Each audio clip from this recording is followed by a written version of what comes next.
Арбаңыздар ушул залда бүгүн отурган улуу кичүү кечирип коюңуздар. Мен сиздерден абдан өтүнүп кечирим сурайм. Жана 11:30 чейин убактым бар деп айтканмын. Мына ошого байланыштуу бүгүнкү мына 11:20 башталды. Белгиленип аткан китептин бет ачарында мен бул нерсеге токтолуп койгум келет бир эле. Бул жана молдолордун адабияттагы орду, анын көз караш катары орду жөнүндө айтылып атат, тиги китепте да жазылган. Мен бир нерсеге көңүл бөлгүм келет. Ушул орто кылымдарда ислам маданиятынын алкагында илим билим өнүккөн болчу. Батышка караганда биз алдыда турганбыз.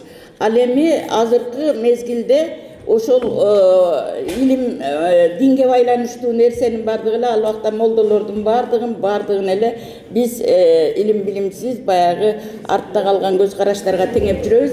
Мен башканы коюп мына бүгүнкү молдо Кайып Козубай уулунун китеби колума тийди, окуп чыктым. Мында бул кишиде эмне бар экен? Баягы дүйнө таанымдын түптүү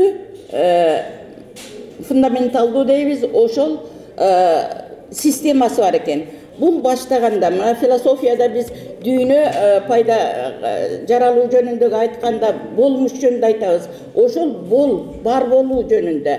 Анан эмне бар?